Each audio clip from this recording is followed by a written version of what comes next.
Hi, this is James Grover of Total Library here with a book review, and just in time before the kickoff of the new year.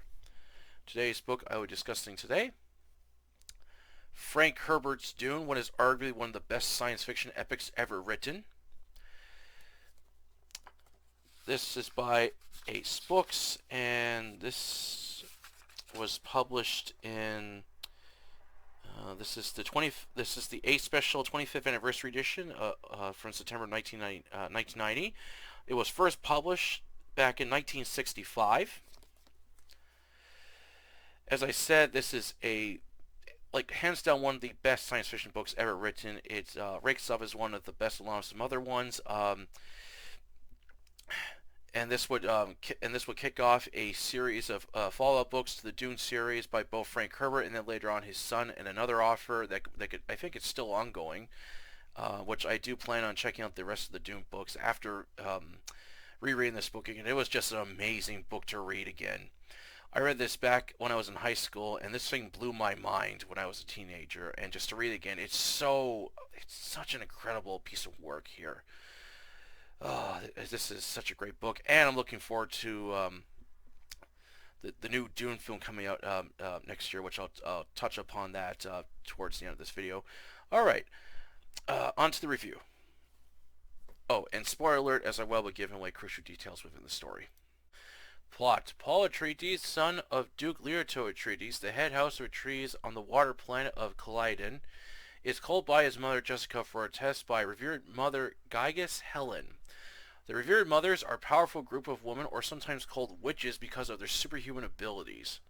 However, they are cruel as they disapprove of Paul, blaming Jessica for not giving birth to a daughter, but they must carry out the test. Gygas has Paul place his right hand into a box while holding a needle against his neck, which has poison in it. The test, the gobjabber, is to tell if Paul is a human or a machine. If he pulls his hand out, he will die. Paul asks what's in the box. Gygas replies, pain. Fighting against the horrible burning pain, saying to himself, fear is a mind killer. Paul passes the test, proving he's human, and it lasted longer than anyone else. Despite this, Gygas isn't pleased about this, stating Jessica her son will cause problems for the unseen future. At the young age of 15, Paul is a very smart, strong, yet kind boy and has learned to use the voice, an ability that forces people to do actions against their will. Paul is looking forward to seeing the planet Arrakis, or called Dune. While he's excited about the trip, as he has spent many hours learning everything about Arrakis, its people, the freemen, the sandworms, and the spice. However, there's a more serious matter to this trip. Leto Atreides is being given control over Arrakis from the House Harmarkian to keep the peace between these two powerful empires. Baron Vladimir Harkin, an evil yet powerful man from Gigan Prime, a planet that's covered in industrial machines, smokestacks, and massive cities. Due to his obsessed body weight, he needs Spencers to move around since his legs can't support his weight. The Baron has ruled Arrakis for years, mining its source, the spice, which is used for both health and international space travel. However, the Baron doesn't plan to let House Atreides own Arrakis. He reveals his plan to secretly kill off every family member, ending the Atreides bloodline, ensuring that Harkin will forever rule Arrakis, earning endless wealth and spice. Both the Baron and Peter de Vries, advisor and strategist, explained to Garas Rabin, the older Newfin of Baron Harkin, how their plan will work. How none of the other houses will ever find out about their master plan, and to ensure one day Rabin will take the Baron's throne. However, Rabin is skeptical of the Baron's plan and is jealous of Peter, who is favored by the Baron. The Freeman people who live on Arrakis are strong and powerful warriors known for their blue glowing eyes. They are not happy about the arrival of Duke Leto Atreides, harvesting their plan and leaving them nothing in return. Leto, however, wants to try to keep a peaceful relationship between the Freemen and avoid an all-out war if possible, but strongly feels the Baron has set a trap on him, but has no choice but to follow orders and go to Arrakis. When they arrive at Arrakis, the capital of Arrakis, a heavily fortified base that houses both the mining facility and palace for Duke Leto's family. However, during the first night, Paul is nearly assassinated by a hunter-seeker. Paul is able to grab it and smash it when a shutout Mapes, housekeepers of the palace, causes the hunter-seeker to move when Mapes opens Paul's door. Duke Leto is furious about this murder attempt on his son's life, believing that the house Herdarkin was behind it. After searching the palace, they find the assassin dead as he killed himself to avoid questioning. Duke Leto orders his guards double their patrols around the palace to ensure that there is another assassination attempt on any of his family members. Later on that day, Duke Leto is hosting a meeting with his members about the mining operations on Arrakis. Cost of keeping his machinery in working order, paying both his men along with the workers to earn good profits of spice sales. The leader of the freemen, Stilgar, enters as he refuses to hand over his crysknife. Duke Leto allows him in. At first, Stilgar is hostile towards the Duke as he spits on the table. This upsets his commanding officer, Gunnery Halleck, who goes to follow the sword but is stopped by Duncan Ohio, a master sword fighter and space fighter pilot who has lived with the Freemen. Tells Duke that Stilgar doesn't mean to insult him, but is asking the Duke if he understands the value of water, which he replies by spitting back onto the table. After talking with Stilgar, he is able to keep peace with him as long as the Duke gives something back to the people of Arrakis. The Duke is unsure who the traitor is and has his wife kept to her room to ensure it isn't her. Paul isn't pleased about this, neither is the Duke. In fear of being assassinated, the Duke has his son learn about guerrilla warfare should the Hardigan attack them. To lift his spirits up, the Duke takes Paul along with Gunnery, is taking them to see a spice harvester in action. Joining them is Lieutenant Kyles, a freeman planologist, who knows both its people and the planet Arrakis very well. Before leaving, Kyles double checks everyone's still suits, which collects sweat along with body waste that is filtered into clear water, keeping anyone alive long enough in the desert. Riding a Fopter, an aircraft that flies through the air by flapping its wings, at the controls is Leto flying above the harsh desert, with Kyles telling him about the planet and the sandworms, stating they are very dangerous creatures and very difficult to kill, but adds that the worms are linked to the spice as it would be unwise to wipe them out. When the Duke finds a spice harvester, suddenly a spotter reports a sandworm heading straight for it. The Duke orders all the crew members to leave the harvester at once, stating he can always get more spice. Landing the Phenopter on the ground as Paul and Gunner remove the back seats, allowing the crew members on board, then lift up as a few are stranded behind. The Duke orders another Phenopter to pick them up, but Kyle doubts that they will live long enough, as the only safe place from the worms is rocks. Everyone watches as they see a massive sandworm swallowing a whole spice harvester. Kyle is impressed with the Duke's loyalty over the spice loss. After a big dinner, Leto leaves his study to find one of the mapes is dead. Just before Leto can activate his shield or alert the guards, he is shot in the neck with a dart. Leto learns the traitor among them was Dr. Yu, the family doctor. He reveals he is secretly working for the Hallmark, but is wanting to get revenge on the Baron for kidnapping his wife and child. Dr. Yu removes Leo's tooth with a fake one that is filled with toxic gas, telling him to bite down and exhale the toxic gas onto the Baron. While this will kill him, but Dr. Yu promises he will make sure his son Paul and his wife Jessica won't be harmed and taken away from here. The Hallmark attack the palace along with Sardaukar forces aiding the Baron, leaving no survivors as they slaughter everyone in sight. The Baron orders Paul and Jessica to be dropped in the middle of the desert and kills Dr. Yu after telling him he has already killed his wife and child. Pleased how everything has turned out, Baron offers Pictor to be ruler of Arrakis, but when the Baron is speaking with Leto, he bites his fake tooth, releasing the toxic gas, killing everyone in the room.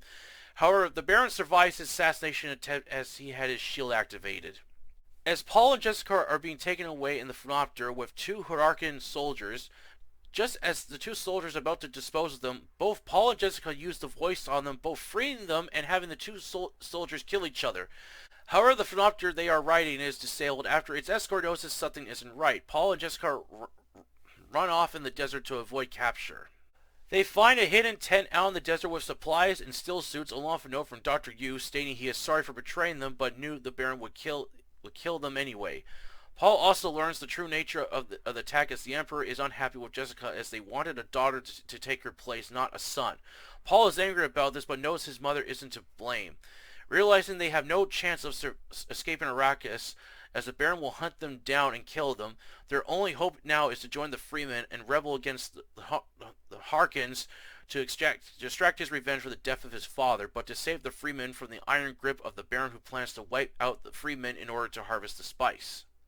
Paul and Jessica manage to regroup with Duncan and Kyle along with the other Freemen, hiding out in the Imperial Ecological Testing Station. While Paul is discussing his plan to overthrow the Harkin and to reclaim the throne of Arrakis to ensure the Emperor cannot take the Freemen homeworld. Suddenly, the Starkin soldiers have found them. Duncan and the Freemen hold them off long enough, allowing Paul and Jessica and Kyle to escape. Kyle states he'll have Stringar find them so they can begin fighting back against the Baron. Paul and Jessica take a stolen Philopter but are chased by enemy forces. They fire missiles at them. Paul is able to lose them in a sandstorm. However, the damage to the Philopter's wings forces Paul to land back on the ground. Traveling across the desert under the cover of nightfall till Stilgar and the other Freemen have found them. The Baron has Rabin take the throne of Arrakis as he wants him to wipe out the Freemen, allowing them to mine as much spice as possible. While the Starkin are searching for them, the Baron has ordered Frey Rowden, a younger Newfin of Arrakis, to take Pitter's place. He is very cool like him, yet very handsome. When Stengar finds Paul and Jessica, however, one of the Freemen, Jaime, is hostile towards an outsider joining the Freemen. The situation between the two nearly goes bad. When Stengar holds Jessica at knife point, Paul escapes into the shadows and aims a pistol at Stengar, but Cheney sneaks up on Paul holding a knife to him. Impressed how quickly Paul disappeared and climbed up the rocks, along with Jessica able to reason with Stengar, allows them to join. However, Paul has to prove he is worthy to join the Freemen and has Paul fight against Jameis in a knife fight. Paul is able to kill Jameis and is accepted by the Freemen along with Jessica. Paul is given the Freeman name Paul Medid, the mouse, while Jessica adopts to undergo a ritual to become the revered mother by drinking a poisonous water of life. Paul spends the next 2 years learning the ways of the Freemen while planning his revenge on the Baron, Gongas Helen, and the Emperor. Paul then launches an all-out assault on the palace using both weapons and the worms, and faces off against Fred Hayden in a knife duel to claim the throne of Arrakis. What has to be one of the greatest science fiction novels ever written, Frank Herbert has created a masterpiece, an epic that's so far ahead of its time. Frank writes a world beyond ours, with its colorful and heavily layered detailed characters along with the planets they live on. Throughout the pages of Dune, I had little trouble understanding the story as Frank paints a clear picture with his words, making me feel I was part of the story as I read further into this epic novel. And its short yet very intense moments of action. While some scenes could be a little confusing at times and wish Frank showed scenes of space travel, overall I highly recommend Dune as a must-read for any science fiction fan. One of the best sci-fi epics I have ever read. It's a true classic. Man, reading Dune again was just amazing. It's just such a blast rereading this sci-fi epic classic again. Just, oh man, such an amazing book, and I was just reading this fan and thought, wow. To think something like this could be written back in '65 just blows my mind. It's such an amazing book.